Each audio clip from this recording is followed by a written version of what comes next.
thoughts find depth, every conversation explores the art of thinking beyond the obvious. And today I have my special guest.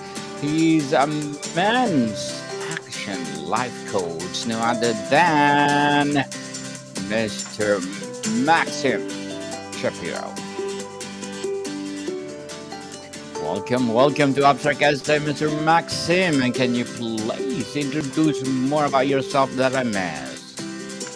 Sure. So I work with men and I help men get into action in their lives, connecting to their purpose and their authenticity. Authenticity indeed. And thank you so much for sharing your knowledge and wisdom to the world.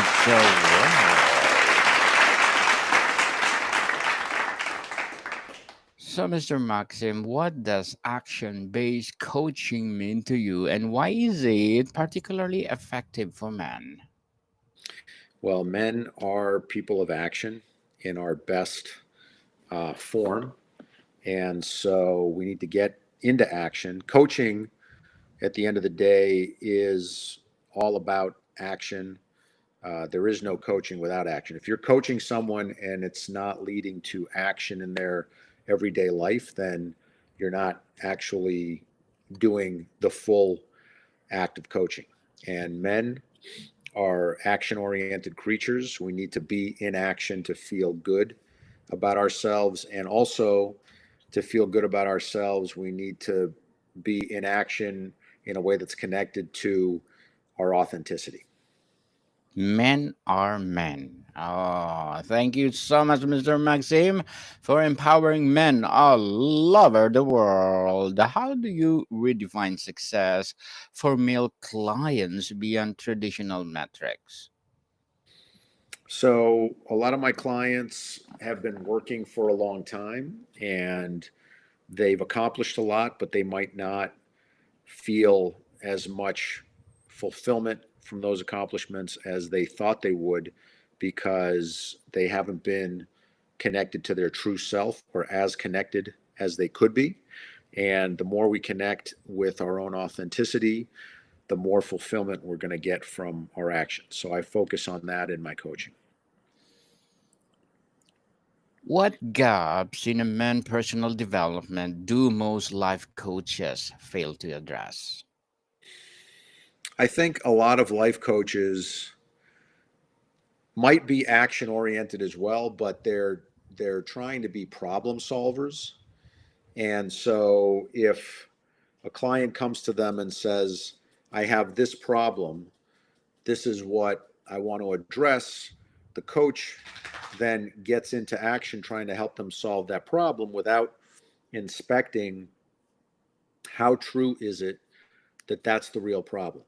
And I think where I differentiate from a lot of coaches is I investigate first and foremost how true that statement is from the client.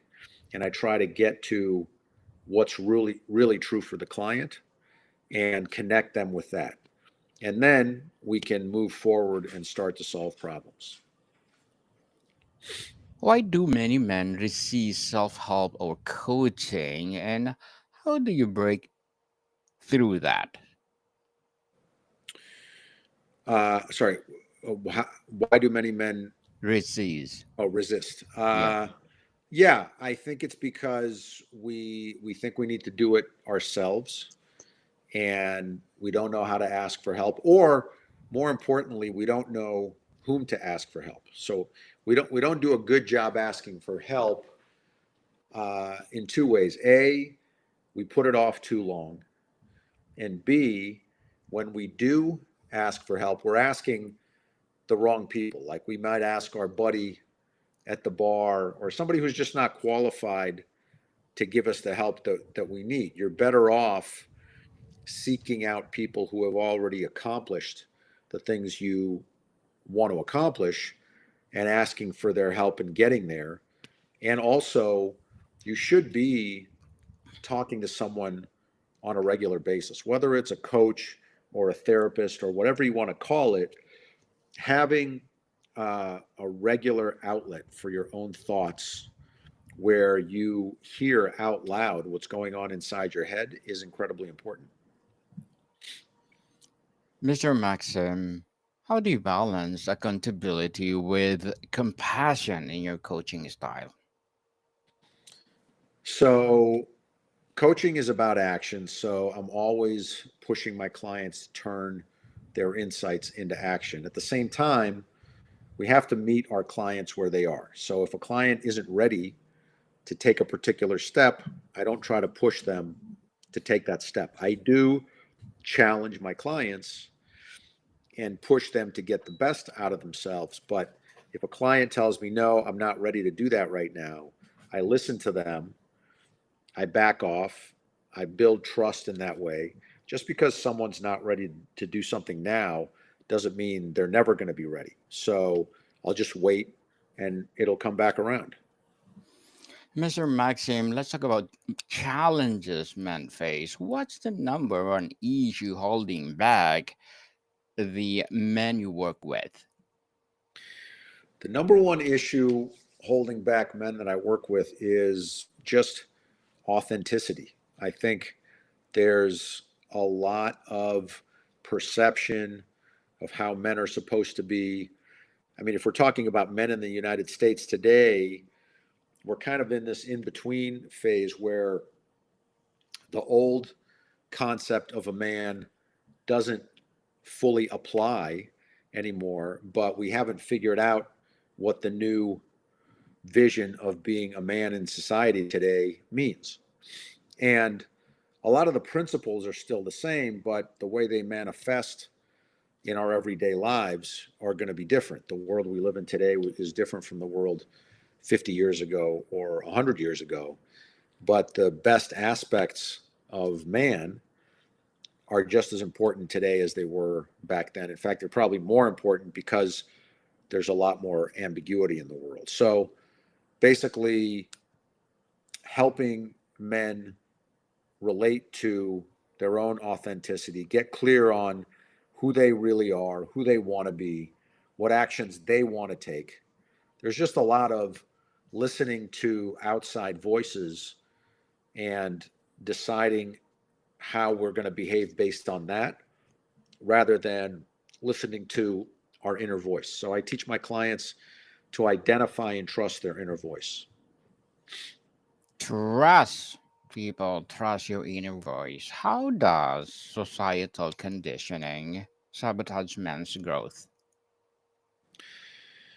Well, today it it doesn't really promote men's growth. I think men are afraid to be men today because we're afraid to be viewed as too aggressive, toxic. Basically, society today is tamping men down. And if you're a man in society today, it's hard to relax and be yourself because there are a lot of voices telling you that your natural way of being is inappropriate. And, excuse me, I mean, if I'm being honest, there's a lot of men for whom, if they are just being their natural self, it is kind of inappropriate because we haven't taught men how to behave. And I feel like just the concept of decency is not as strong as it used to be. So I feel like, on the one hand, men are afraid to relax and be themselves. And on the other hand, when they are relaxed and acting like themselves, they kind of prove why society doesn't want them to be themselves. So we have to do a better job of teaching things like discipline, honor, and decency, because if we have those principles, if we master those principles in our lives, then we can actually relax and have more fun because we have that backbone of discipline and decency. And we know that our actions are going to be guided by those principles. Mr. Maxim, what emotional barriers do men struggle to admit, even to themselves? I think a lot of men don't know their own emotions. They don't know what they're feeling or how they're feeling or even how to approach how they're feeling. You don't you don't always have to know exactly what the name is of how you feel, but you have to know that you're feeling something and you have to know what it is in your own kind of way and you have to respect that and act based on that. So what we're really taught to do is kind of ignore our feelings, and that's destructive internally. Conversely, you see a lot of men who are overly ruled by their feelings because they don't have a healthy relationship with their feelings. So we kind of live in two extremes. Either we ignore our feelings entirely or we get completely immersed in them and then we don't have like a center. We are floating back and forth as though we're being blown by the wind because our feelings rule us rather than us being masters of our own feelings. So, being a master of your own feelings doesn't mean ignoring your feelings. It just means understanding how you're feeling in the moment. And that allows you to deal with that in an effective way so that you can still get done the things that you need to get done. Because at the end of the day, the best qualities of a man, the best men that you can think of really are consistent. There, there's no good man that you can think of who's not consistent. So, in order to be a good man, you have to be reliable, you have to be dependable. And in order to be reliable and dependable, you have to be consistent. And in order to be consistent, you have to have a healthy relationship with your feelings because as a man, I have to be able to go out and do the things that I need to do today. I have to fulfill my responsibilities to my family, to myself, to my company, to my society, whatever, regardless how I feel. But in order to do that over a long period of time without destroying myself, I have to also be able to acknowledge my own feelings to myself.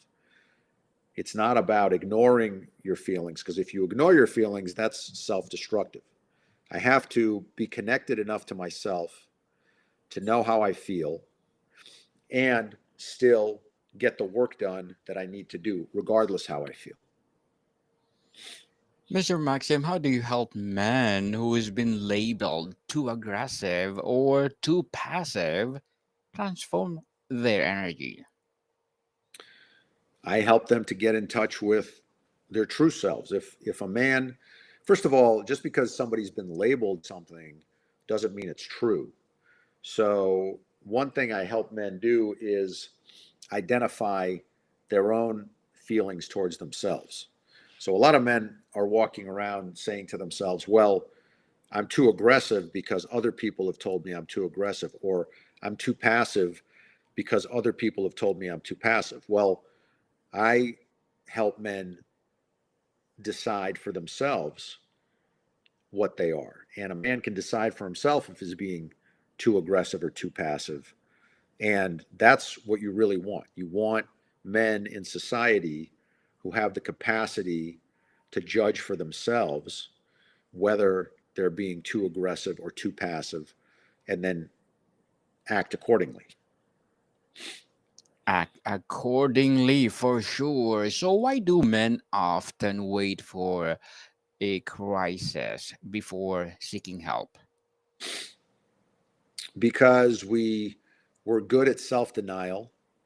We don't know that we're in a crisis until it actually happens. We think we can handle it or get out of it, uh, before it blows up, and then we don't, and it does actually blow up.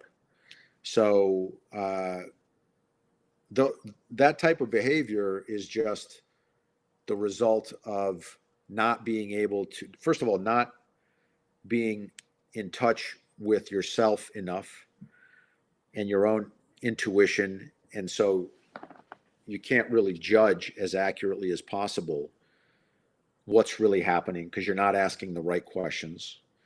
And then also having too big a distance between thought and action.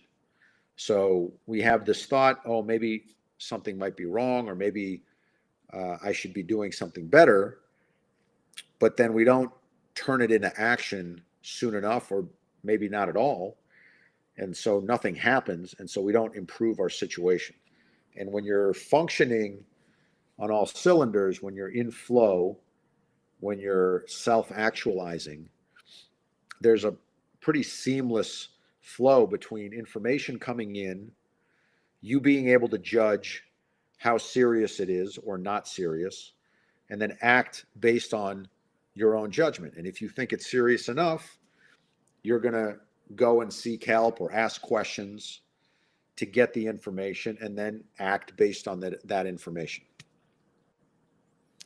Let's talk about the action and transformation, Mr. Maxim. What's your framework for turning insights into measurable action?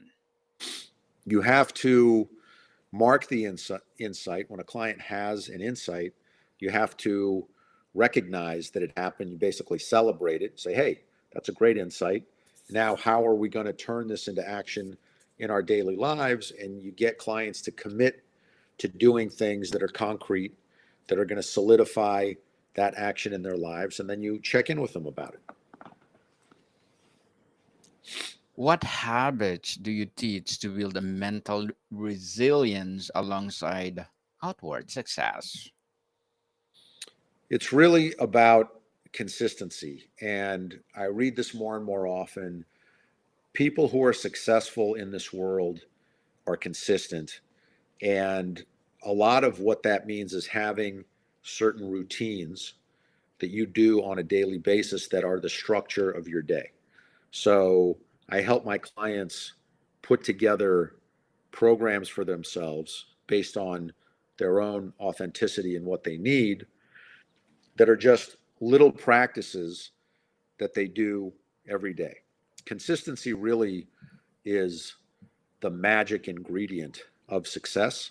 And so we don't have to do big things. We just have to do little things a lot.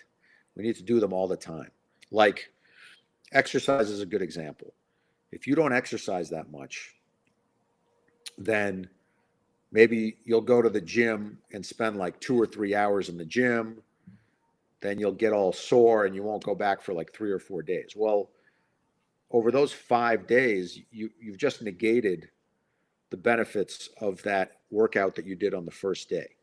Whereas if you instead just took a half-hour walk every day for 4 or 5 days, that would be a much better use of the same 2 or 3 or 4 hours than spending it all at once in the gym, because you're building the habit of walking every day. So it's not about doing things all at once. Basically, we tend to do things all at once because we put them off. Well, instead of putting things off and then having to do a lot all at once, I get clients to act immediately, even if it's in small ways, and just instill little habits in their lives that they do every day, but then they're committed to doing them forever. And that's what consistency is. Yes, people, baby steps and consistency indeed. The ingredients for success. So, how do you help men rebuild purpose after achieving success but feeling empty? So, one of the things is, if a man has already been successful in his life, even if he hasn't gotten as much fulfillment as he thought he would from it, he's still got those skills. He's still got a base of knowledge and skills and experience that it took to build that success in the first place. So he's got a lot of resources. And if he's able to marshal those resources in a better direction, then he'll get all of the fulfillment that he always wanted. So sometimes it's just a 2% shift in perspective for the man, and he's now heading in a direction that's more true for him, that's more authentic for him. And he's still using all those skills that he's built up over the last 20, 25 years. Just now, he's using them more effectively. Mr. Maxim, what's your advice for men who wear vulnerability equals weakness in relationships? I would say that vulnerability is the only way to really build relationships at the end of the day. And also, you have to know how to use it appropriately. You can't just go around being vulnerable all the time. You have to judge when to use it and with whom to use it. So it's a double-edged sword. On the one hand, using vulnerability when it's not appropriate can hurt a relationship. And also, if you have an opportunity to be vulnerable when it is appropriate, but you don't know how, then that also is a missed opportunity that can either hurt a relationship or just not progress your relationship the way that it would. And that certainly is the case in romantic relationships. It's also the case in business relationships. There are times when in business it is appropriate to allow yourself to be vulnerable, whether it's with your clients or associates or whatever, because it builds trust. It shows them that you're human. But you want to be able to judge when the times for that are.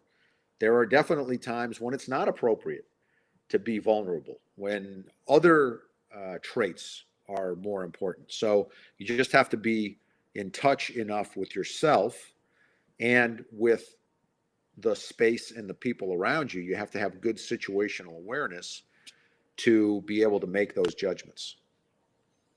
How can men become a better allies to women without losing their masculine edge? The best thing men can do is be good men. I think that that's the best Be thing good men men. can do for women. Women want good men in their lives, and I think they get frustrated because it's hard to find good men. And True. so women have to do things that they would rather not do because men aren't doing them. So the best way that men can be allies to women is to be good men. People, be good men, please. And Mr. Maxim, before we wrap up our discussion for today, I'm inviting you to please do listen to my other podcast, people. Abstract Essay is already in fifth season, Abstract Poetry in second season, and my book 101 review in fifth season too.